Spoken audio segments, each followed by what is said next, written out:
more than Red Bull's pace, the car just scares me the way it looks and all the bloody new design philosophies, the three bloody inlets, the halo inlet as well. It's like, what is going on this car? It just looks daft. The gun barrels that they've stolen from Mercedes. It feels like these lot are just a step ahead of the game. And then you get Adrian E just rocking up like it's non-uniform day at school with his notepad and shoulders all relaxed like he's he's at the French Riviera or something. I'm like, what is going on? Full credit to them for just going, yeah, we're going to take another risk here. Yeah, we've got the last 2 Constructors' Championships in the bag. We've destroyed everyone. But we won 22 of 23 last year. We want to win 24 out of 24 this year. I mean, that has to be their aim, right? He's gone, like, I've now for 2 years tested my mechanical platform. I've got that as optimum as I can. Now I can just whack performance onto it. I can just put as much downforce onto it. And you know those numbers that Mercedes were getting in the sim last year? Yeah, I know how to actually get them because I've got a mechanical platform that allows me to do it. If it is as we think it might be, the FIA need to do something. Not in like 6 to 12 months down the road. No, chaps. It's imperative. This isn't hearsay and rumour now. This is DEFCON 5. Not quite to save the sport, that's an exaggeration, but to save a fan base who are new to it and are expecting blood and guts per drive to survive. They'll need to do something sooner rather than later, bro.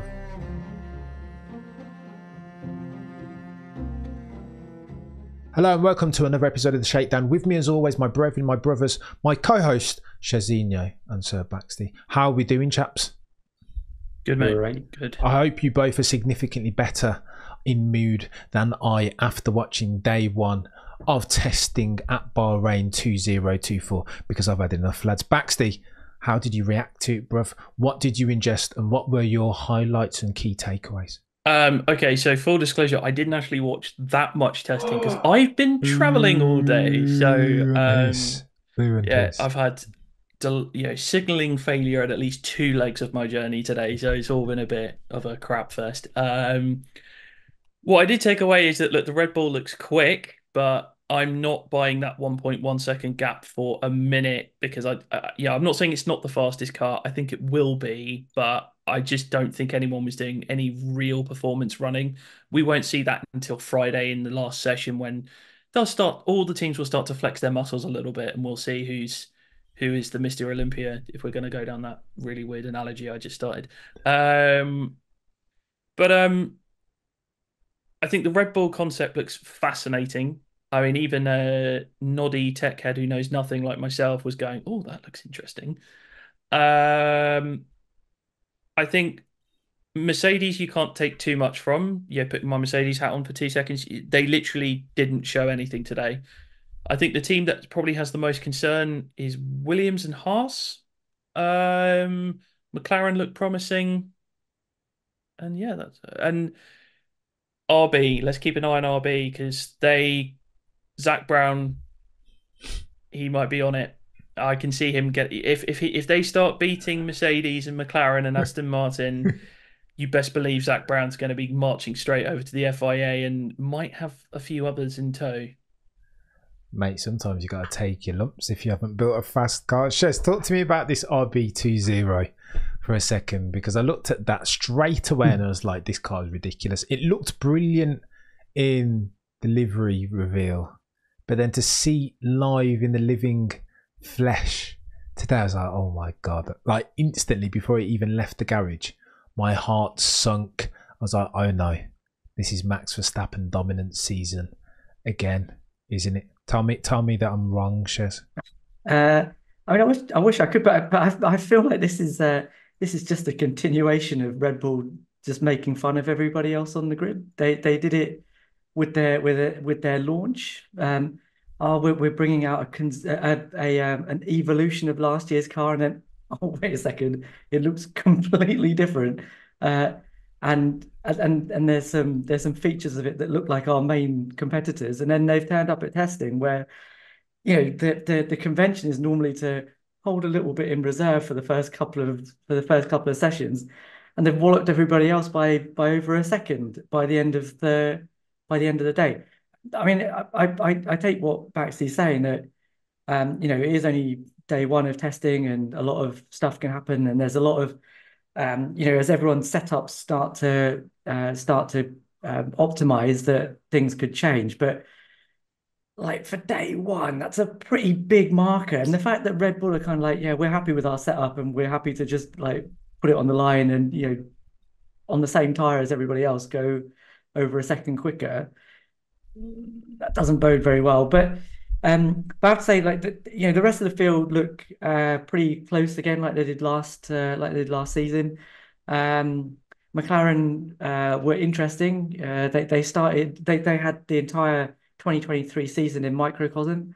A little bit slow in the morning with Oscar Piastri, and then suddenly their closest challengers in the afternoon, and they look good. They look good, and the Ferrari also looks pretty good. Behave yourself, Shez. On what grounds? Explain to me about this Ferrari thing, because I also didn't watch testing in its entirety, but the little bits and bobs that I did see of Ferrari before we get back to Red Bull, Charles Leclerc looked like he was struggling a little bit, mate.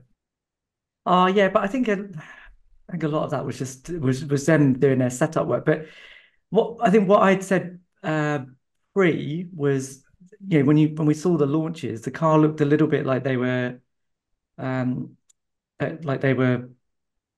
being quite conservative with their thinking, like they just stuck with what they had before and were trying to optimize that. I don't think it's so bad, especially if you look at the headline times. It hasn't been awful over the first couple of days, first couple of sessions. Be interesting to see how that plays out over the course of the week. Go on then, Shez. Listen to this. I feel like I want to freeze myself, go into a deep 2-year hibernation and wake up at the start of 2026 when Lewis Hamilton is in that Scuderia Ferrari car, and then ingest my F1 that way, because I'm really, really, really concerned on a couple of different counts.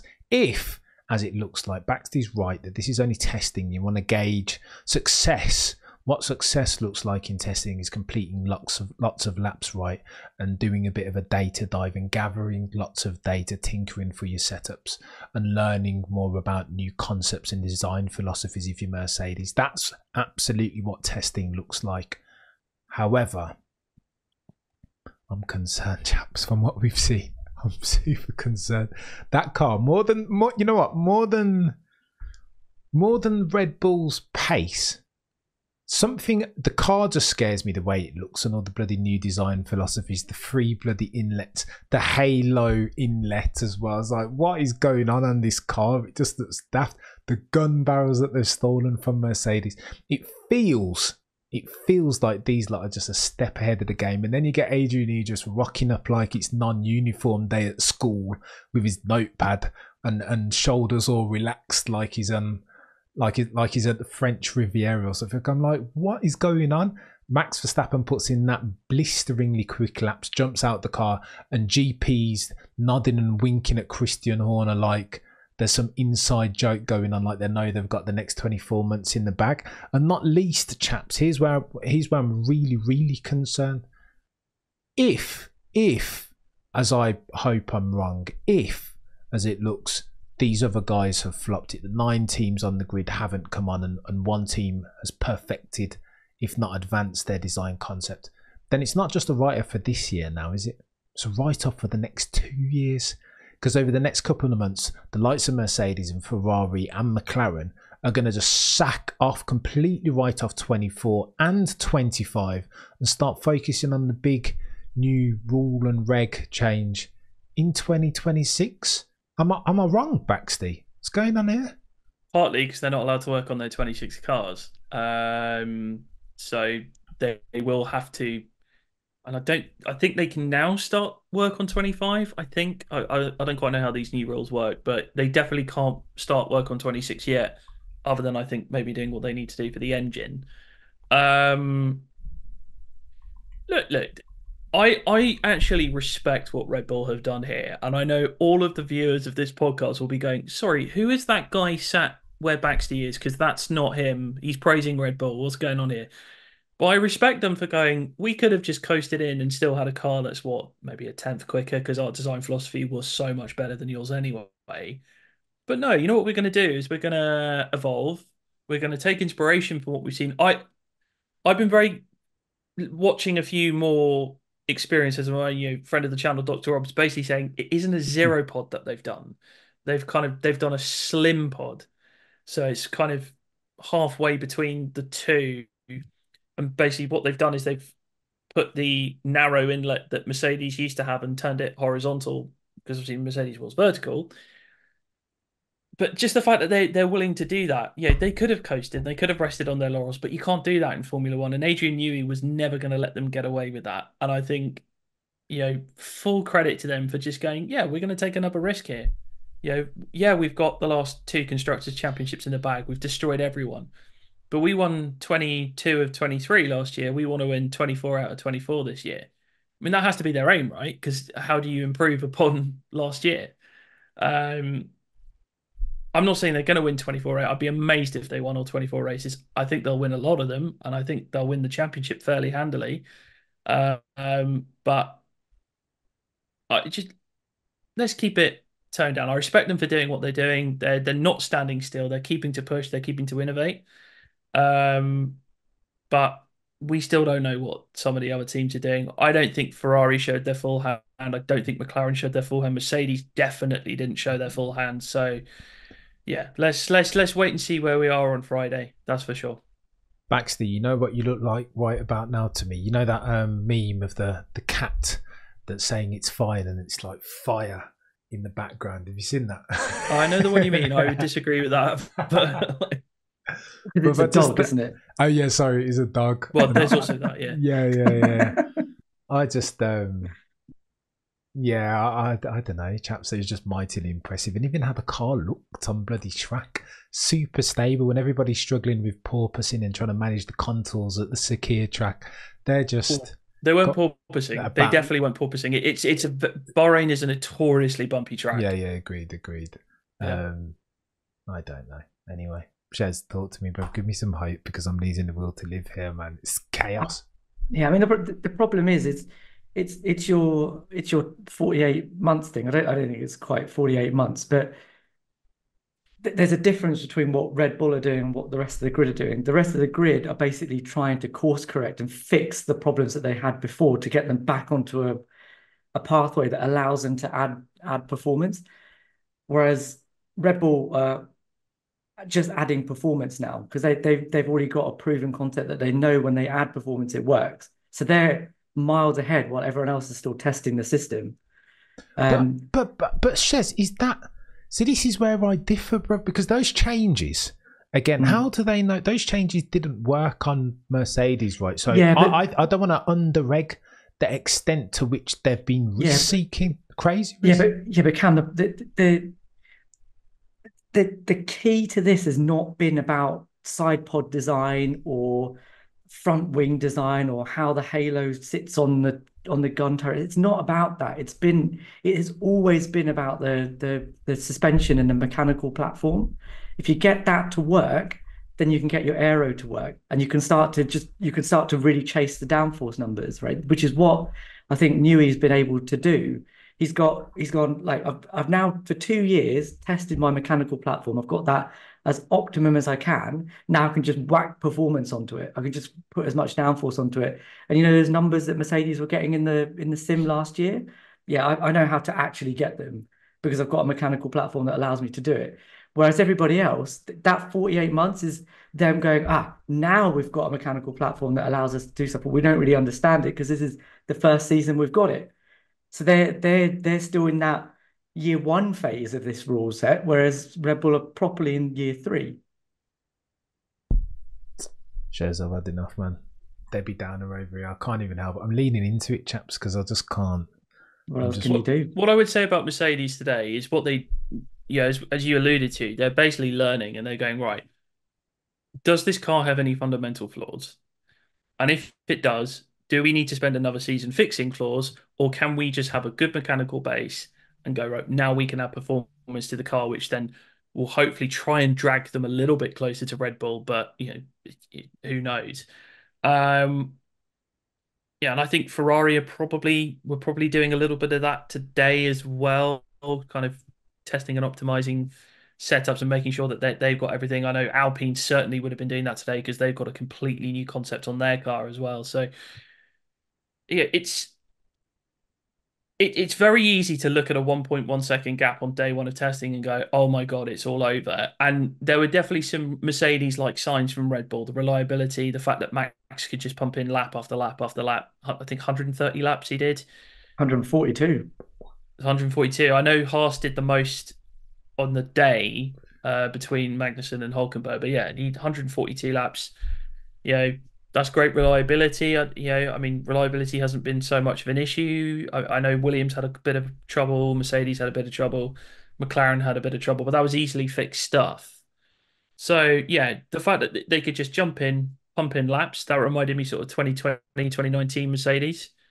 So yeah, it's definitely ominous from Red Bull, but I'm not going to get carried away. I'm reserving full judgment until we've seen a qualifying session next Friday. Let's go. I want to join you on that reserve judgment ship, Baxty, but I feel like I've already condemned everything. I've just written off of. I sold my house and I'm emigrating to Mexico. I just don't even want to. Like, this is really. This feels like sad times for me, man.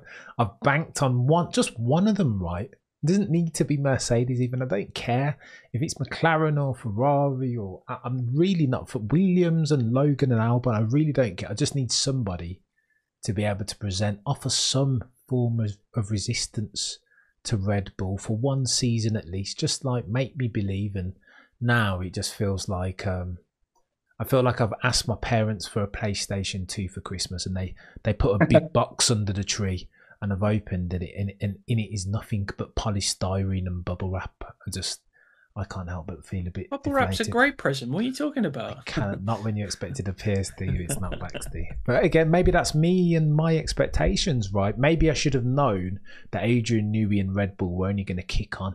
He's a genius. He studied bloody ground effects at uni for his dissertation, etc., etc. So maybe we should have known. But the extent of the dominance, the ease, the fact that car looks like a hovercraft on track and it just all looks that these lot are nodding and winking at each other. Adrian, he's got his t-shirt on and he looks like he's on the French Riviera. It just looks far too easy. But we are where we are, chaps. Go on then, let's talk about Mercedes and their design philosophy. People have been critical of them, saying that they didn't put enough laps on, that they haven't been serious enough in the off-season shares. Do you think there's still cause for concern at Mercedes, or are you back on the good ship, Merc, and do you think they're rowing in the right direction now? I mean, first I want to know who were these people that said they weren't putting in the work over the winter? Idiots. I know who said that. Idiots. That's who said that. Yeah, right. True. Sorry to be rude, but what? Yeah, I mean, the car looks like it's a completely different concept.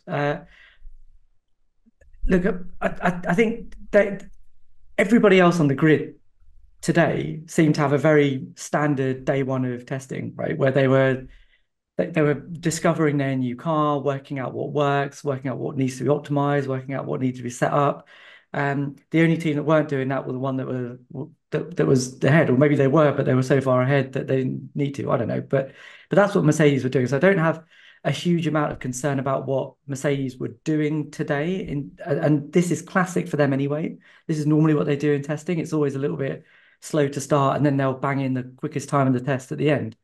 They did in 22, didn't they? Remember that? It's a long time ago now. But no, I mean, I think the concept seems sound, doesn't it? Like they've done what everybody else has done. They've recognized that the mechanical package is what they need to optimize, and then they've been, although it's completely different to what they've done over the last 2 seasons. To me, it seems like quite like the side pod package seems like it's fairly sort of run of the mill now. Like the inlets are interesting, the front wing is really interesting, and I've definitely got some thoughts about that. Go on, detail.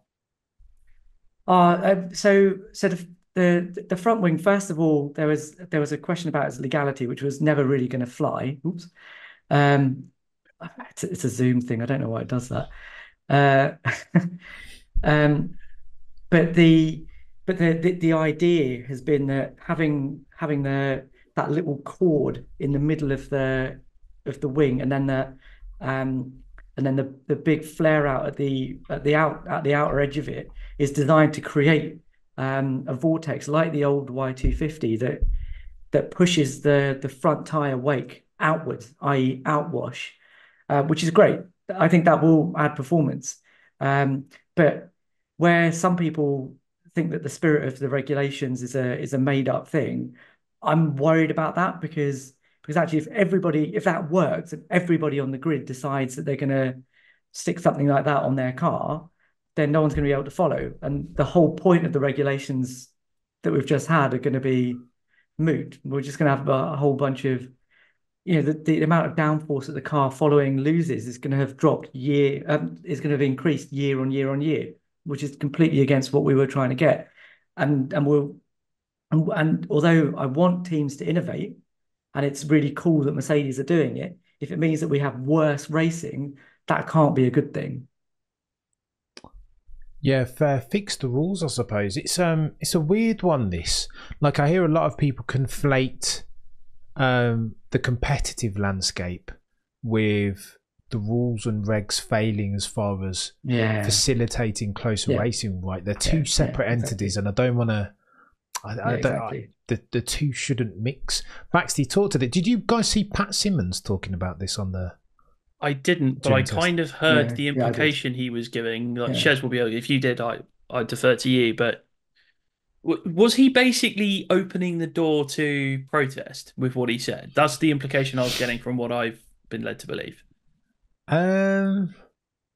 Was he opening the door to protests? No. So I think his phrase... He muted around it. Pat Simmons is quite a wily old fox. He'll kind of, like, his opening statement will be, yeah, well, we don't want to push the barriers too much because this is what the rules and regs are going to do. And then he'll kind of shut it down and he'll be like, well, do you know what I mean? He does one of these like roundabout ways of talking. So his final statement was that that basically all of the teams are going to push the regs to within an inch of their life, and this is what it is, and I wouldn't have it any other way. And I think that's what Mercedes has done, and luckily for Mercedes, it sounds like, notwithstanding protests from the rest of the teams, that the FIA ruled that front wing is ultimately legal. So there's never going to be a question about that. Like, it was always going to be legal, but what the problem is that, look, there's so Article 3.2 in the tech regs says that the point of the rules is to allow cars to follow more closely. So they do have something in the rules to allow them to change things to make that happen. But what Tom Bassis said in the middle of last season was that they're not really going to make any changes for 24 and 25. So if a team has come up with something, then they're just going to let it. They're going to let it ride. My worry about Shez. They might have to. My worry about that is that by doing that, you're condemning this season and next season to just being, the teams running roughshod over the intent of what you were trying to do. So you're going to get, you remember what Austria was like in 2022 when there were like 5 cars going into turn 4, and you didn't know which one was going to come out ahead at the end of it. That's what we need. Right, yeah, but to last season where cars could follow, I guess, but it was measurably less than it was the season before, and it's going to be less than that again this season, and less than that the next season again, and that's not what we wanted. It's not what I wanted anyway. But that doesn't take away from the fact that I do want the teams to innovate, and I do want them to come up with stuff like this. There just has to be a way to, curb that enthusiasm a little bit. It's a fine line though, Shez. How do you No, you either encourage the innovation or you don't encourage it, right? And these guys are you're always going to get a double diffuser, or do you know what I mean? Yeah. A cheeky... Mercedes have been tinkering with the front wing at every given opportunity for the past 3 bloody years, right? With a dodgy jagged winglets or whatever you call them that And got banned, yeah, and they've been trying this. So finally, they've managed to get yeah, one through. Eh? and I'm happy for them to do it, but there has to be a recognition that it will that if it works, it's detrimental to the racing, and you have to decide what you want. You know, as a fan, I mean, you either Change your rules, then, Shez, surely. yeah, Change yeah, your I rules. agree. Yeah, I agree. But what, and I think the FIA have been clear that they are happy to do that. But I think whenever something like this happens, there's an immediate no, no, no. I really hope that the FIA don't ban it, and that's coming from people that in a previous post are saying, "Oh, the rules are broken," and they said that the cars were going to be able to follow. Yeah, you can't have it both ways. Let me put Baxi. Let me pitch you the question this way. At what point do the FIA need to do something to curb to reel back in Red Bull? Because the way it's looking to me, yeah, this level of dominance, this level of dominance it was unprecedented last season. But to my mind, if I extrapolate the ease with which that car's moving today in the morning and the afternoon session, this is going to be an earthquake, a dominance earthquake of seismic proportions this year. Worse than this is like tsunami levels this year. Worse than it was last. Baxty, at what stage are these guys, being the FIA, the governing body, whose remit is to A, make sure all the participants are safe, and B, to ensure that the competitive landscape is in a good standing? What stage, Baxty, did the FIA need to step in if indeed Red Bull are so dominant as we think they might be? Oh, it's hard to tell, really. I mean, I know this kind of If flies in the at all, face of, bruv. yeah, If at all. if at all. I mean, they won't do it. Let's be honest. You know, they haven't. They've had opportunities to do it over the last 2 years, and they haven't. So, um, I think if it looks like they might win every race again, yeah, because I remember everyone laughed at George Russell last year when he said, "Oh, they're going to win every race," and then he was nearly right until they messed up Singapore. But I think what they should do is they should actually look at ways to empower the other teams to catch up rather than pulling Red Bull back. I mean, basically, pulling Red Bull back is basically your Hail Mary to try and salvage this rule set. Because, you know, if they start waltzing off into the distance and Max is, you know, lapping people by lap 25 again, then, you know, it's yeah, people are going to ask the question, aren't they? They're going to be like, "Come on, this is getting stupid now." And Formula One will start knocking on the FIA's door, going, "Oh, FOM." They'll just go, "Well, come on, our product's getting hurt here. This is ridiculous." But Um, but I think it's more you've got to empower the other teams and basically say to them, "You've got to do a better job because these guys are killing you right now." Um, yeah, I just want to pick up on something from the previous topic as well. It's like spirit of the regulations is my most hated phrase in the world. I hate it because it is kind of like the whole like, oh, like, is it really in the spirit of the regulations? That is the moan of a team that looks at a concept and go, "Damn, why didn't we think of that?" And then they try and get it outlawed because they think it might give some kind of benefit. I mean, you had it with party mode, you had it with DAS, you had it with the F duct all those years ago. I don't like it. Just let them innovate. And if it's a safety thing like the F duct, then fine, ban it. Absolutely, because that's what they were worried about with the F duct, that the fact that drivers were essentially driving one-handed, apart from the McLaren drivers. Yeah, but let them innovate. And yes, Shez has got the thing there, 3.2, which says if it does affect the racing, I would not be surprised if at some point over the next couple of days we see either a Red Bull or a Ferrari deliberately park themselves behind that Mercedes and go, "Right, let's see how easily we can follow." And then they can go raise the case. But let the teams innovate. And only if it's a safety issue or it means that 3.2 comes into what's the word I'm looking for? Basically, it's compromised, then they might have to do something. But you know, just let these guys do their thing. These are engineers. What was it in the Brawn documentary? It was you read the regulations and then you look for the gaps. That's literally Formula One in a nutshell. Don't let them do their thing. Yeah, unless it's as I my previously stated stuff. Like, can I just clarify, right? This isn't about trying to peg back Red Bull. This is about a specific thing. I don't think there's anything on the Red Bull that you could point at and go, that's going to stop cars behind Yeah, it from absolutely. following. Yeah. Right. That's my specific bugbear about this. Not about Red Bull being faster than everybody else. I don't think that you can, if someone's just done a better job, you can't just peg them back. That's not what the spirit of the regulations or even But what Article 3 That's is what they did trying to to. Mercedes for years. Like, Yeah, yeah, I agree. bang. And why did they do it to Mercedes, chaps? But This again, is they where could. it gets. It's DEFCON 5 now, Yeah, chaps. but for both of those instances, they could find a specific thing that they Fine, thought could bring them mate. back, I right? don't care what they Party do at the modes, moment, DAS, Shez. whatever. But with Red Bull, what can you do? Sorry, you have to run stiffer. Shez, it You have to doesn't matter. run. If you're going to start cutting off wheels and all sorts of... Honestly, Shez, let me tell you why I know this. First-hand research and evidence. I put out a video today expressing my worries, me concern that Red Bull are going to run away with this for the next not just the next 12 months, but potentially the next 2 years. And the comments were...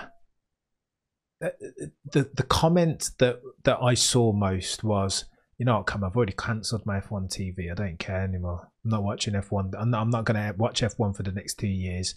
Phone me back up in 2026 when Lewis is in a red suit. And bro, I think if it, under the assumption that Max is going to be super dominant in the RB20 and it is overpowered, that it can just bang out the purple sectors at will pretty much, bro, we're going to have a big issue. Because a lot of people are going to dial out, and there's already the competition for eyes. We've talked about this ad infinitum, us three, but the competition for eyes in February of 24 is like peak TikTok, Facebook, bloody Instagram, shorts on YouTube. Like there's just like Paramount, bloody. There's all these things coming out. Move it like that. The competition is rife, right? It's never been more so than now, and so I think the need, attention spans being what they are, the need to click away. You don't need to give anybody any additional reason to click away. You boys are content creators and you know this, right? When you see your retention curves, F1 is no different. If it is as we think it might be, the FIA need to do something, not in like 6 to 12 months down the road. No, chaps, it's imperative. This isn't hearsay and rumour now. This is DEFCON 5. Not quite to save the sport, that's an exaggeration, but to save a fan base who are new to it and are expecting blood and guts per drive to survive.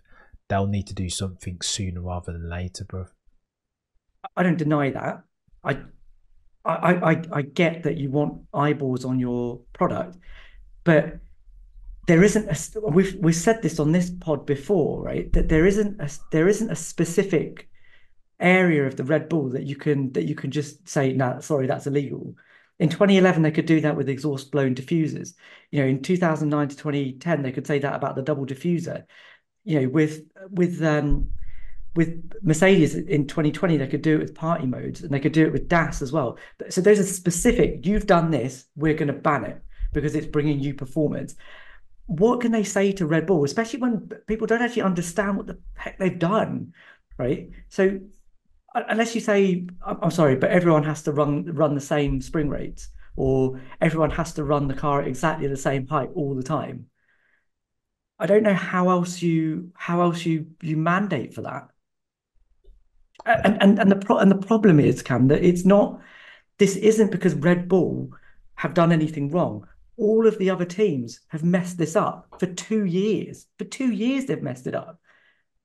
2 years they've messed it up. So you can't peg back Red Bull for getting it right when everybody else has got it wrong. Absolutely, it's not fair. If Red Bull weren't around, you'd have a really tight season where everyone was doing the wrong thing, right? You'd have a bunch of cars that were bouncing around, and everyone would think, well, that's just how it's meant to be. But that's not how it's meant to be. And one team has shown you that this is how it is meant to be. And there isn't a specific thing about what that team has done that you can go, all right, let's ban it. And literally the only thing I think you can do is go, fine, make it a spec series. And that's the worst thing you could do. That'll make everyone turn off. Yeah, for sure. I just think there's got to be a solve. I don't know the solve, Shez, but what I'm putting forth is that something, as opposed to nothing, needs to get done now, if it is as we think it might be.